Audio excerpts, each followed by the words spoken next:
now listening to the Black Abstract. You will never see anything like this ever again. Grinders and grindettes, what's happening? It's your guy, the Black Abstract. You are locked in once again. I appreciate each and one of you. We are closing in on 4,000 subscribers. I appreciate y'all. Do me a favor, make sure you like, subscribe. Listen, they got a Michael Jackson biopic that they're working on, and I knew nothing about this.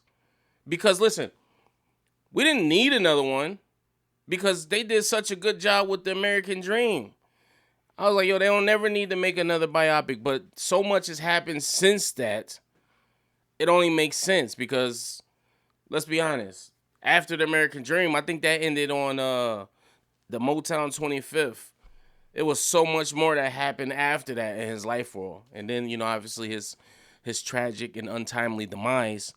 So my question to you is this necessary? Or do you think they should just let nostalgia lay where it should? That's my question to you.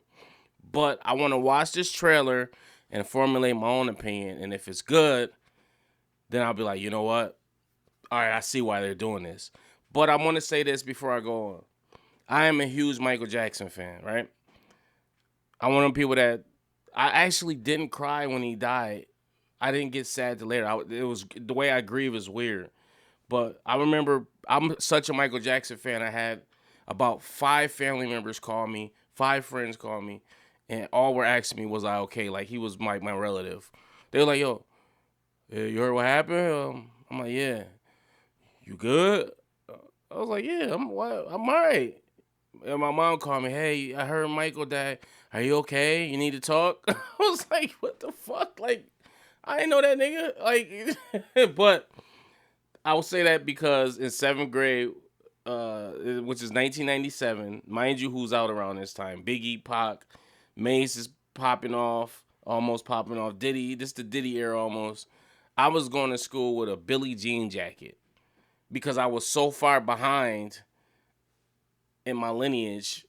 I had fell in love with Michael. Don't get me wrong, I love Michael Jackson, but I had fell in love with him more around this time. And I was a Jackson 5 fan. I remember my mom used to work doubles. I'd be in the house by myself doing fucking Michael Jackson, acting like I was part of the Jackson 5.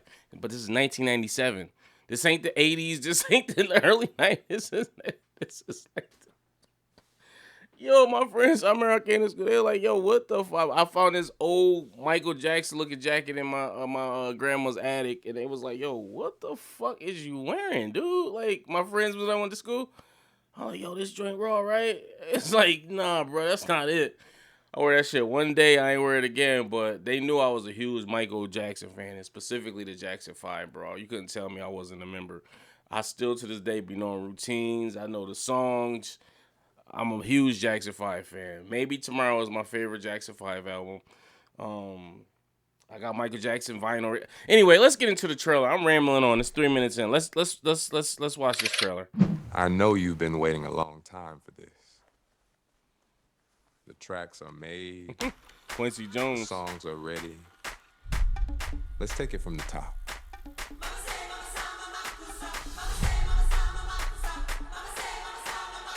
This is your story.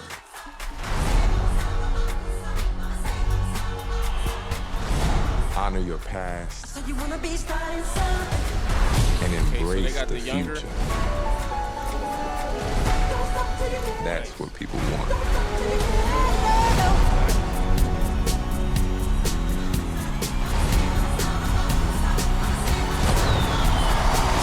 Brothers, okay.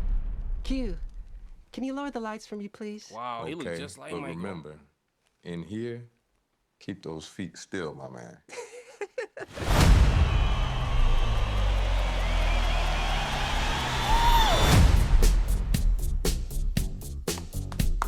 Good. April 24th, I will be there. Wow, that was a lot, man. That was, woo. Yo, they seem like they nailed that. Now that I'm watching that, you know what? I could do for another Michael biopic. I could do like an updated version. Apparently his nephew is the one playing him, Jaafar Jackson. That is Jermaine Jackson's son. Jermaine was the bass player, second lead in the Jacksons, and the Jackson 5. When he left, they became the Jacksons, and Randy came into the group. Man, the lineage, just the gender, the genetics, how he looked, and you see his nose was bigger, and then it gets smaller throughout the course of the movie. They actually, I don't know if they're going to do flashbacks of when they were smaller, or if they're just going to do the whole storyline. I'm guessing they're going to do kind of like flashbacks. But Antoine Fuqua, and then you got the gentleman that did Bohemian Rhapsody. I don't know if I said that correctly, which was a great movie in itself.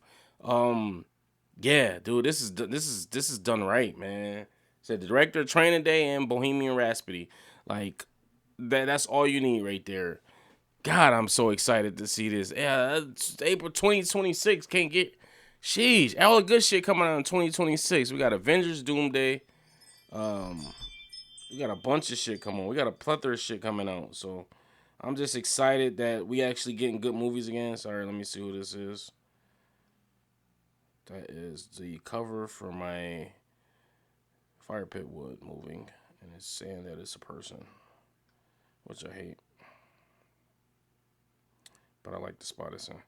So yeah, I'm actually interested. I'm going to see this. They gonna get my money. I'm gonna be honest with you. Oh man, Quincy Jones, spot on him. Don't let those feet don't move in here, my man. Yo, Quincy Jones was so fucking smooth, man. Quincy Jones was smooth. And I remember I did a Quincy Jones video when he died, and I got chewed up in the comments. I'll probably post that video here so y'all can watch it. And they were like, and I was like, yo, Quincy Jones wasn't a hands-on producer. And I was like, you don't take away from nothing. Yo, Quincy Jones did play that. I didn't say Quincy Jones didn't play instruments. I'm talking about when he worked with Michael. He had people that he would direct to play for him, because his mind was so advanced, he didn't need to fucking touch anything. Not saying he probably didn't get in there here and there, but his ear was just so, yo, play that right there. Play it. That's how Dr. Dre is. When you get to a certain level of producing, you don't fucking even play the instruments no more. You're not really hands. You can direct like a fucking like Mozart or something. Yo, play this here. Bring those drums up here. All right, you play this bass right. You played it like that's producing. It's the difference between beat making and producing. Beat making is boom, boom, you submit it, you make the music. That's beat making. A producer could come in and say, hey, I like this beat, but that snare needs to go down. We need to take this out. Drop this right here. Raise this right here. We're going to add this into here. You on the track, this is how you're going to rap on it. That's producing. People don't understand the difference in. But people's like, oh, you don't know what the fuck you talk about, blah, blah, blah. I was like, yo, people crazy. But anyway, I'm rambling again. I'm sorry.